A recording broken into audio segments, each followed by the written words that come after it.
The alarm bells rang through Liberty Prime space station with a sound that made Admiral Jake Morrison's blood run cold. He had been drinking his morning coffee when the communication officer burst into his quarters with news that would change everything. First contact had finally happened, but not the way anyone had hoped. Jake rushed to the command center where Captain Lisa Rodriguez was already studying the incoming transmission. Her face was pale as she turned to him. The message had come from beyond the outer planets, broadcast on frequencies that human technology could barely detect. Whatever sent it was far more advanced than anything Earth had ever built. The transmission began to play on the main screen. A reptilian face appeared, with cold yellow eyes and scales that shifted from green to black. The creature spoke in perfect English, though its voice carried no warmth or emotion. This was Ambassador Keth Var of the Vorthan Empire, and his message was simple and terrible. The Vorthons had been watching Earth for some time. They knew about human technology, human military strength, and human population. Earth was now part of Vorthon space, whether humans agreed or not. The choice was simple: submit peacefully or be destroyed completely. Jake listened as the alien explained the terms. Earth had 30 days to surrender all military ships and weapons. 20% of the human population would be taken as workers for Vorthon colonies. The remaining humans would provide raw materials and food to the Empire. Any resistance would result in the complete destruction of Earth and everyone on it. The transmission included data about Vorthan military power. Their ships were massive, with weapons that could crack planets and shields that no human weapon had ever tested against. They had conquered over 300 different species across the galaxy. Every single one had surrendered without firing a shot once they saw what the Vorthans could do. Dr. Alex Carter arrived as the message ended. He was Earth's best expert on alien life, though until today, that had been purely theoretical. His hands shook as he began analyzing the Vorthon biology and behavior patterns from the transmission. Something about their approach troubled him deeply. Lisa pulled up star charts showing Vorthan territory. It stretched across thousands of light years, encompassing entire solar systems. Earth was a tiny speck on the edge of their empire, barely worth noticing except as another source of slaves and resources. The scale was overwhelming and terrifying. The Earth Coalition Defense Council called an emergency meeting. President Helen Brooks arrived within hours, her face grim with the weight of the decision ahead. General Ryan Tucker brought files on Earth's military capabilities, while Director Susan Blake of Earth Intelligence provided everything they knew about possible alien threats. The debate in the council chamber was fierce. Some members argued for immediate surrender to save as many human lives as possible. Others wanted to try negotiation, hoping to find some middle ground with the Vorthans. A few suggested hiding, taking the entire population underground until the aliens lost interest. Jake stood to address the council. He reminded them of human history, of all the times their species had faced impossible odds. The Romans had seemed unbeatable to the tribes of Europe. The Mongols had conquered everything in their path. Nazi Germany had controlled most of Europe. Yet humans had always found a way to fight back and win. Dr. Carter shared his analysis of Vorthan psychology. Every species they had conquered had submitted immediately when faced with superior force. The Vorthans expected this pattern to continue. They had never encountered a species that fought back against overwhelming odds. This could be either Earth's greatest weakness or its greatest strength. Lisa presented the military options. Earth's fleet was small compared to what the Vorthons could bring, but human ships were fast and their crews were well trained. Human weapons were different from anything the Vorthons had faced before. There might be surprises that could even the odds, at least for a while. The discussion continued through the night.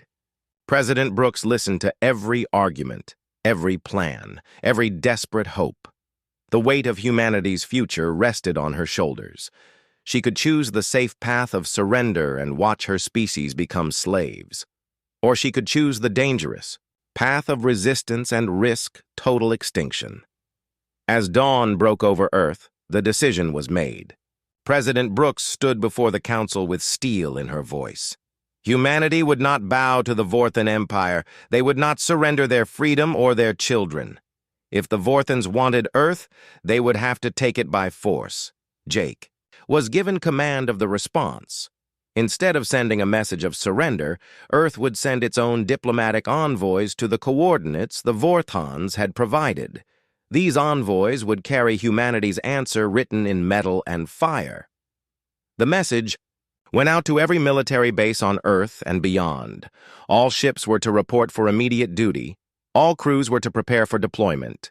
Earth was going to war against an enemy that had never tasted defeat, armed with nothing but human courage and the desperate hope that sometimes the underdog could win. As Jake looked out at the stars from Liberty Prime, he knew this would likely be humanity's last stand. But he also knew that humans had never been good at accepting defeat. The Vorthans had told Earth to submit. Instead, Earth would send warships. Earth buzzed with activity like a kicked anthill. Every shipyard, every military base, every research facility worked around the clock as humanity prepared for what might be its final battle.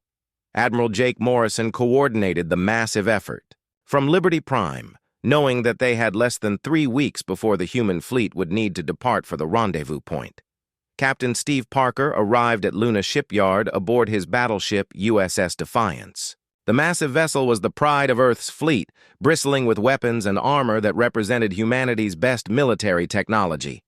Next to him came Captain Kelly Wright with the carrier USS Valkyrie, her flight decks packed with fighters, and bombers that would form the tip of Earth's spear.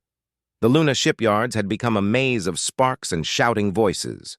Ships that had been in routine maintenance were rushed back to combat readiness. New weapon systems were installed with desperate speed. Engineers worked in shifts that lasted 18 hours, then collapsed in exhaustion before starting again. Dr. Alex Carter made a discovery that gave everyone hope. The Vorthan transmission had included technical data about their shields, probably meant to show humanity how hopeless resistance would be. Instead, Alex found a weakness that no one expected.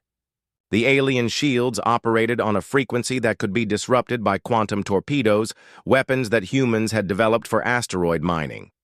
Engineer Matt Collins took the discovery and ran with it. He gathered his best people, including Lieutenant Commander Amy Foster and Chief Petty Officer Dan Miller, to modify every weapon in the human fleet. They stripped mining equipment from civilian ships and rebuilt it into military weapons. What had been tools for breaking apart asteroids became humanity's best hope for breaking Vorthon shields. The work was dangerous and exhausting. Amy barely slept for 5 days straight as she rewired torpedo guidance systems. Dan led teams that installed the new weapons on ships that had never been designed to carry them. They knew that one mistake could destroy a ship and its entire crew, but they also knew that perfection was a luxury they could not afford. Commander Kate Sullivan prepared humanity's Marines for a type of warfare they had never imagined. Her troops trained for boarding actions on alien ships, fighting in zero gravity against enemies they had never seen. The Vorthons were larger and stronger than humans, but Kate believed that human adaptability and unpredictability could overcome raw physical power. Major Chris Thompson worked with Kate to develop new tactics. Traditional military doctrine meant nothing when facing an alien enemy with unknown capabilities.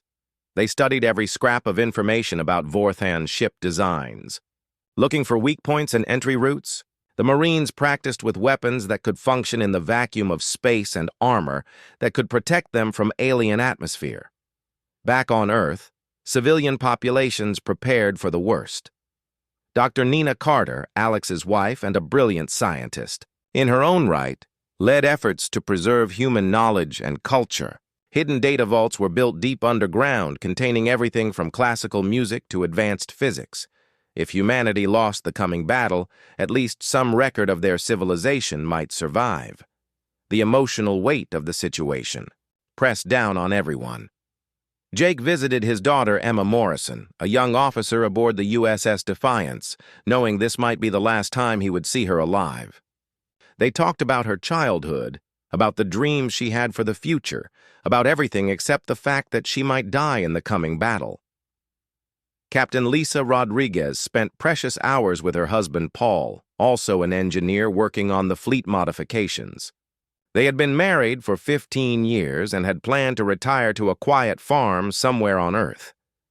Now they faced the possibility that neither of them would live to see another harvest. Steve Parker walked through his ship one last time, checking every system and talking to every crew member. The USS Defiance was more than just a warship to him. It was home to 800 people who trusted him to lead them into battle against impossible odds. The weight of that responsibility was almost crushing. Kelly Wright supervised the loading of fighters onto the USS Valkyrie. Each small craft was piloted by someone's son or daughter, someone who had joined the Space Force to explore the stars, not to die fighting aliens.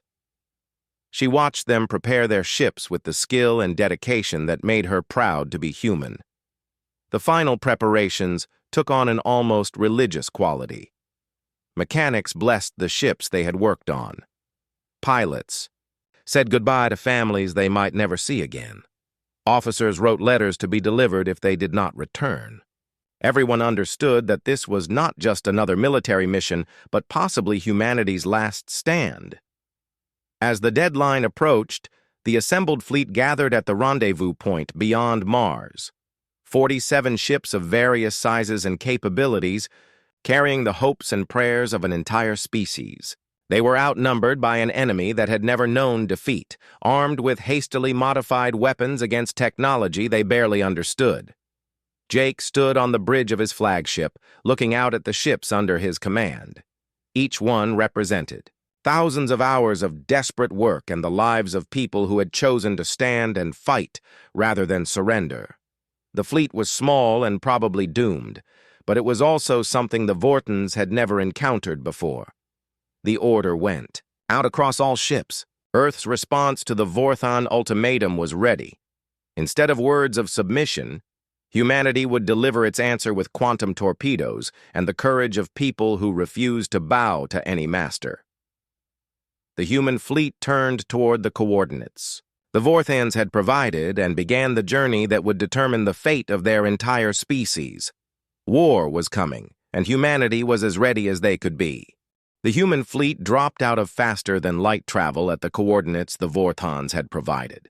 What they found waiting for them was beyond anything they had imagined. 12 massive Vorthon dreadnoughts hung in space like dark metal mountains, each one larger than Earth's biggest space station. Around them swarmed smaller escort vessels, their alien designs both beautiful and terrifying. Admiral Jake Morrison stood on the bridge of his flagship, studying the enemy formation. The Vorthon ships were works of art as much as weapons of war, with flowing curves and surfaces that seemed to shift and change in the starlight. But he could see the weapon ports and shield generators that made each vessel a fortress capable of destroying planets. Vorthon Admiral Zefkol waited aboard his flagship Dominant Strike, confident that he was about to accept another species' surrender. The humans had surprised him by sending ships instead of diplomats, but he assumed this was just their way of making the submission ceremony more formal. No species had ever dared to actually fight the Vorthon Empire. The communication came as expected. Ambassador Kethvar appeared on screens throughout the human fleet, his reptilian features showing the same cold arrogance as before. He demanded an explanation for the presence of military vessels, expecting Jake to announce humanity's formal surrender and beg for mercy. Jake's response was simple and direct. He looked into the camera with steel in his eyes and spoke words that would echo through galactic history. Earth had considered the Vorthon ultimatum carefully. This was their answer. The USS Defiance fired the first quantum torpedo before the transmission ended.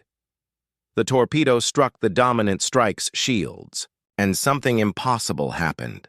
The energy barrier that had protected Vorthon ships for centuries flickered and failed. The explosion tore a hole in the alien vessel's armor, venting atmosphere and debris into space. For the first time in their long history of conquest, the Vorthans had been hurt by a primitive enemy. Captain Steve Parker coordinated the attack from the Defiance's bridge.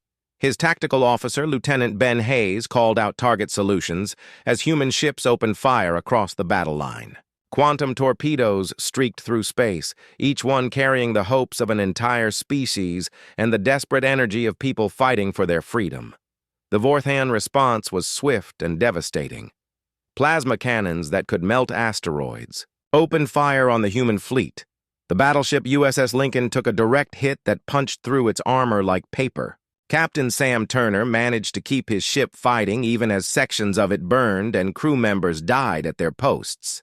Captain Kelly Wright launched her fighters from the USS Valkyrie, sending waves of small craft against the alien formation. Commander Janet Morris led the first squadron, her pilots following her into a storm of enemy fire that lit up space like a deadly fireworks display. Lieutenant Tom Baker distinguished himself by destroying 2 Vorthon interceptors in single combat, his fighter dancing between plasma bolts with skill that seemed almost supernatural. The battle became a nightmare of explosions and dying ships. Human vessels that had been built for exploration and defense found themselves in a fight for survival against weapons that could crack moons. But the quantum torpedoes continued to find their mark, bringing down Vorthon shields and allowing conventional weapons to bite into alien armor. Admiral Zeph Cole watched his formation take damage with growing disbelief. These humans fought with a ferocity and unpredictability that his tactical computers could not analyze. Their ships moved in patterns that made no sense according to standard military doctrine, yet somehow their chaotic attack was working. Thou. Turning point came when Commander Kate Sullivan launched her marine assault. Stealth shuttles piloted by Lieutenant Sarah Phillips slipped through the battle to reach the Vorthon flagship. The Marines had trained for months to fight in alien environments, and now they would test their skills against an enemy that had never faced boarding actions. Kate led the assault on the Dominant Strike's bridge personally. Her Marines moved through corridors designed for beings larger than humans, using their smaller size and greater agility to outmaneuver Vorthon security forces.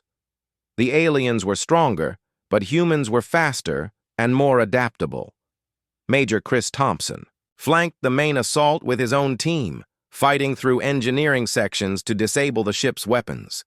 Hand-to-hand combat in zero gravity became a deadly dance as humans and Vorthans grappled with weapons in bare hands. The Marines discovered that their enemy, for all their technological superiority, had grown soft from centuries of easy conquest. The final confrontation took place on the bridge of the Dominant Strike. Admiral Zeph Cole faced Kate in single combat, his massive frame towering over the human Marine commander. He was stronger and had reach advantages, but Kate fought with the desperate fury of someone defending her entire species. When Zeph Cole finally fell, his dying words were transmitted back to the Vorthon fleet and beyond. He spoke of something impossible, something that challenged everything the Empire believed about warfare and conquest. These humans actually fought back. They refused to surrender even when facing certain death. No species had ever done this before. The surviving Vorthon ships began to withdraw, their formation broken and their confidence shattered. But before they retreated completely, they transmitted detailed battle data back to their home worlds. The Vorthon Empire would learn every detail about human tactics, weapons, and capabilities. Jake watched the alien ships disappear into faster-than-light travel, knowing that this victory had come at a terrible price. 7 human ships had been destroyed, and hundreds of crew members were dead or missing. Worse yet, humanity had revealed all of their advantages to an enemy that vastly outnumbered them. The USS Lincoln limped back to Earth with hull breaches that would take months to repair. Captain Turner had saved his ship through skill and determination, but the damage was severe. Other vessels in the fleet bore similar scars from their first taste of interstellar warfare. As the human fleet began its journey home, everyone understood that this had been only the beginning. They had bloodied the Vorthan Empire's nose, but they had also awakened a sleeping giant. The real war was yet to come, and humanity would face an enemy that now knew exactly what they were capable of.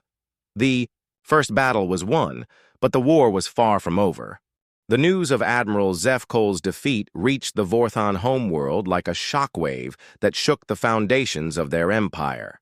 High Admiral Vex Noth stared at the battle reports in disbelief, reading them again and again as if repetition might change their impossible contents.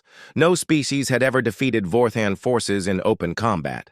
The very concept challenged everything they believed about their place in the galaxy. Supreme Chancellor Rokvar convened an emergency session of the High Command. The massive council chamber on the Vorthan homeworld had witnessed the planning of countless conquests over the millennia, but never had it hosted discussions of actual defeat. The Chancellor's rage was terrible to behold as he demanded immediate retribution against the humans who had dared to resist. War Commander Jex Keth received his orders with grim satisfaction. He was the Empire's most ruthless military leader, a veteran of campaigns that had crushed entire star systems. The force placed under his command was massive beyond human comprehension. Battle fleet domination consisted of 300 warships, enough firepower to reduce Earth to cosmic dust. Meanwhile, the surviving human ships limped back to Earth carrying news of their impossible victory. The celebration was brief, tempered by the knowledge that they had only made their situation worse. Admiral Jake Morrison met with President Helen Brooks and the Coalition Council, their faces grim as they contemplated what was coming. Dr. Alex Carter worked frantically to analyze captured Vorthan technology from the battlefield. What he found terrified him. The ships they had fought were barely patrol vessels compared to the true might of the Empire. The industrial capacity of the Vorthans was beyond imagination. They could lose 1,000 ships and barely notice the reduction in their fleet strength. Intelligence reports flooded in from across human space. Director Susan Blake and her top analyst, Captain Roy Evans, coordinated spy networks that had been hastily established after first contact. The data they gathered painted a horrifying picture of massive Vorthan fleet movements throughout their territory. General Ryan Tucker proposed a radical change in strategy. Waiting for the Empire to attack Earth would be suicide. Instead, humanity needed to strike first at Vorthan supply lines and outlying colonies. Hit-and-run tactics might force the enemy to spread their forces thin, giving Earth's defenders a chance to survive. Captain Lisa Rodriguez took command of a new task force, built around stealth and speed. The repaired USS Lincoln joined her force along with the newly commissioned USS Retribution under Captain Lisa Bell. Their mission was to strike deep into Vorthan territory, disrupting enemy operations and gathering intelligence about Imperial capabilities. Engineer Matt Collins worked with Dr. Carter to develop new stealth technology based on captured Vorthan sensors. They created coding materials that could hide human ships from alien detection systems, at least for short periods. The technology was experimental and dangerous, but it offered the only hope of survival against overwhelming enemy numbers. Commander Kate Sullivan prepared a new generation of Marines for operations deep in space. Her protege, Lieutenant Colonel Mike Green, led the development of powered armor suits designed specifically for fighting Vorthans. The suits enhanced human strength and speed while providing protection against alien weapons and hostile atmospheres. The defensive preparations around Earth were massive. Orbital defense platforms, commanded by officers like Captain Joe Martinez and Major Linda Scott, were armed with quantum torpedo batteries. The moon itself was converted into a fortress by Chief Engineer Patricia White and her construction teams, its surface bristling with weapons and shield generators. Rodriguez's task force struck first at a Vorthan supply convoy near the edge of Imperial space. The attack was swift and brutal, human ships appearing from nowhere to destroy alien freighters before vanishing back into the void. The supplies that burned in space had been meant to feed Vorthon colonies, and their loss sent ripples of concern through the Empire. More raids followed across a dozen star systems. Captain Bell led attacks on Vorthon communication relays, cutting Imperial commanders off from their subordinates. Human Marines boarded alien stations to steal intelligence and rescue enslaved species who provided valuable information about Vorthon weaknesses. The Empire's response was predictably massive. War Commander Jex Keth arrived at the Sol system, with his enormous fleet, confident that the sight of 300 warships would finally break human resistance. His flagship, Inevitable Victory, was larger than some human cities, armed with weapons that could sterilize continents. The battle for Earth began with the largest space engagement in human history. Jex Keth led the assault personally, his tactical genius evident in the precise coordination of his massive fleet. Wave after wave of Vorthon ships attacked Earth's defenses, probing for weaknesses in the human formation. But humanity had learned from their first encounter.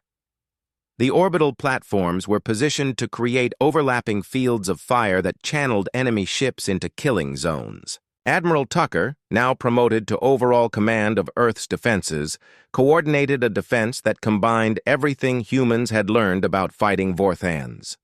The moon fortresses opened fire with weapons that made the first battle look like a minor skirmish. Quantum torpedo barrages lit up space as they struck Vorthon shields. This time, the aliens were prepared for the frequency disruption, but human engineers had developed new variants that worked on different principles. Fighter. Squadrons launched from hidden bases scattered across the inner system.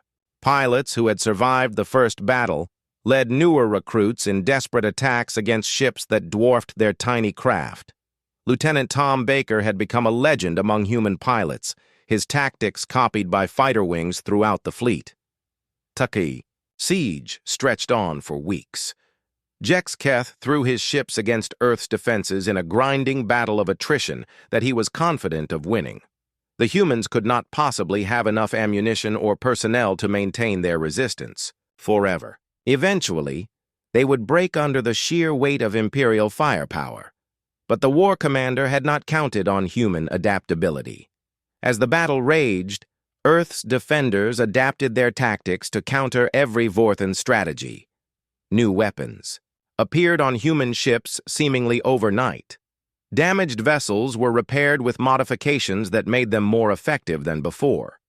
Behind the lines, Rodriguez's raiders continued their campaign of terror against Vorthon's supply lines. Every convoy they destroyed weakened Jex Keth's ability to maintain his siege. Every communication relay they captured provided intelligence that helped Earth's defenders anticipate enemy moves. The psychological impact was even more important than the material damage. For the first time in their history, the Vorthons faced an enemy that refused to be intimidated by superior numbers. Human resistance was spreading like a virus through their empire, inspiring conquered species to question imperial authority.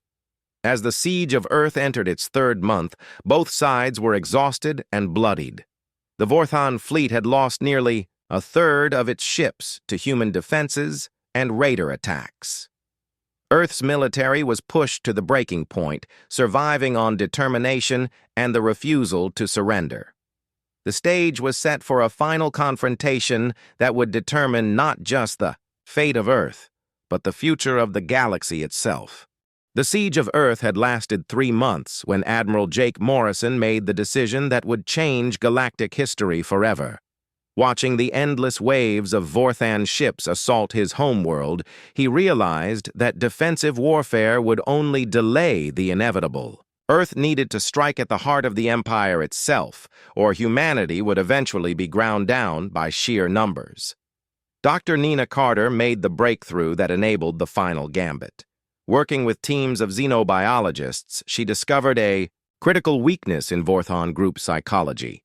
Their entire military doctrine depended on overwhelming superiority and quick submission from conquered species. Prolonged resistance against what they considered inferior enemies created psychological stress that affected their decision-making abilities.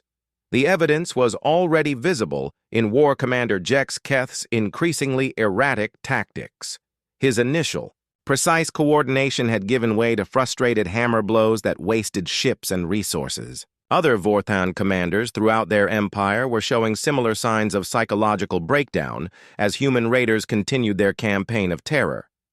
Jake coordinated the desperate plan with Captain Lisa Rodriguez and her battle-tested raiders. While Admiral Tucker held Earth's defenses with the main fleet, a strike force would attempt the impossible, a journey through the heart of Vorthon space to attack their homeworld directly. It was a mission that would require them to travel through territory controlled by hundreds of enemy fleets. The strike force was composed of volunteers from across the human military. Commander Kate Sullivan's Marines had become legends for their boarding actions against alien ships.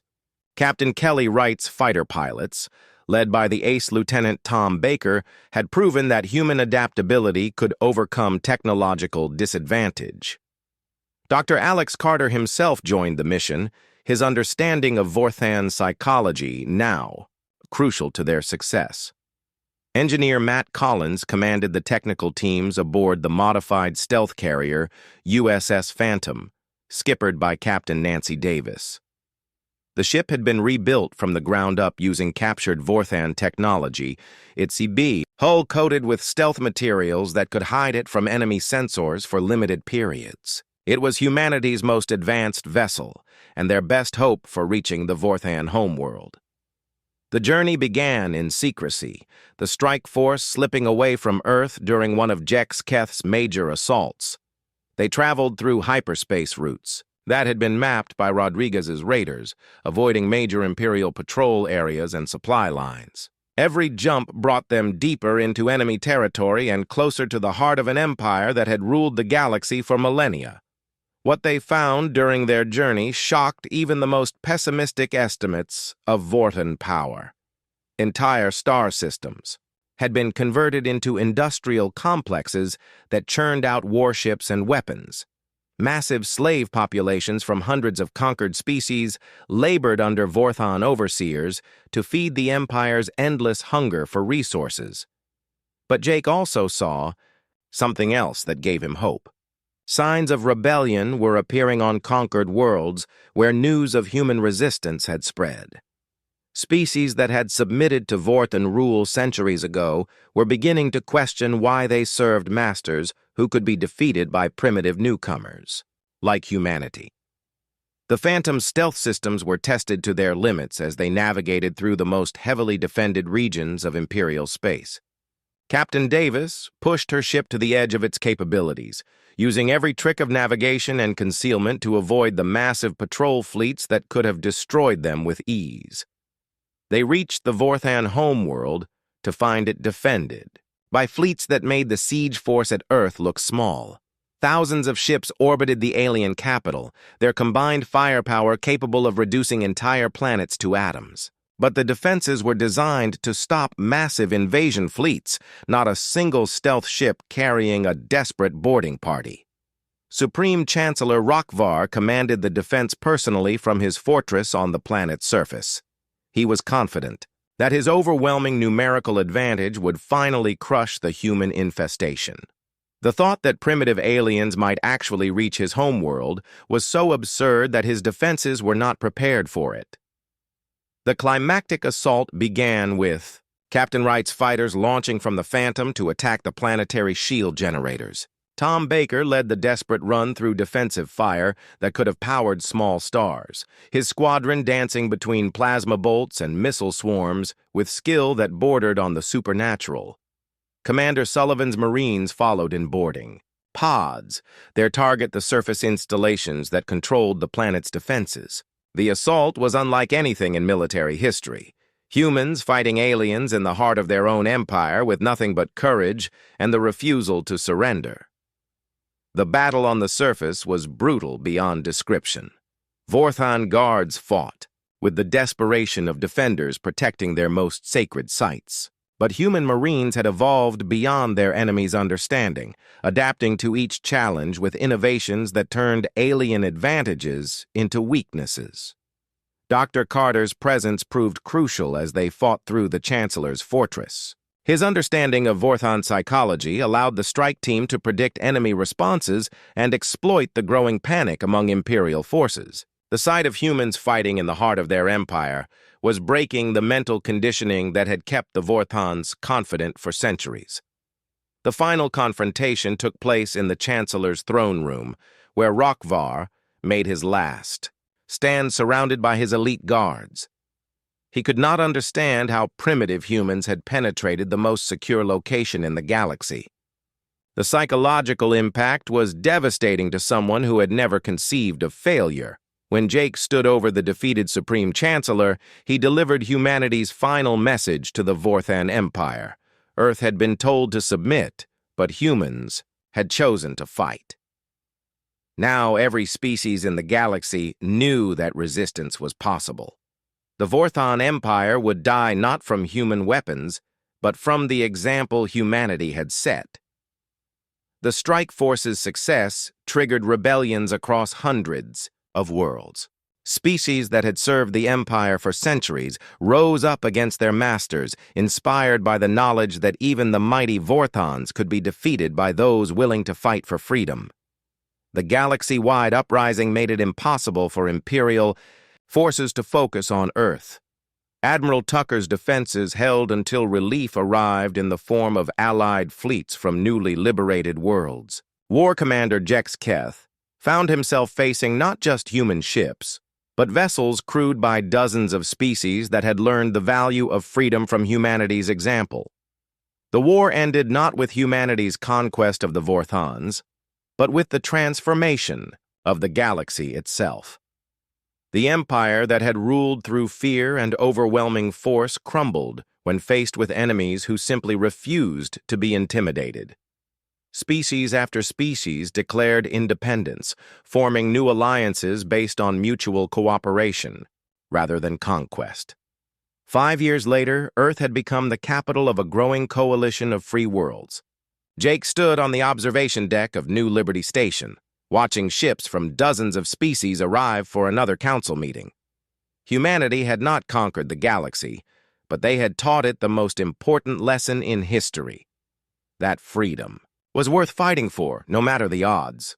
The Vorthons still existed, but their empire was gone forever. Some had joined the new galactic community, learning to live as equals rather than masters. Others retreated to their home worlds, bitter and defeated, but no longer a threat to anyone. Dr. Carter's final report on the war concluded with words that would be remembered for generations. Humanity's greatest weapon had not been their quantum torpedoes or their tactical innovations. It had been their absolute refusal to surrender, their willingness to fight impossible battles and somehow find a way to win. The galaxy was free, and it would never bow to tyrants again.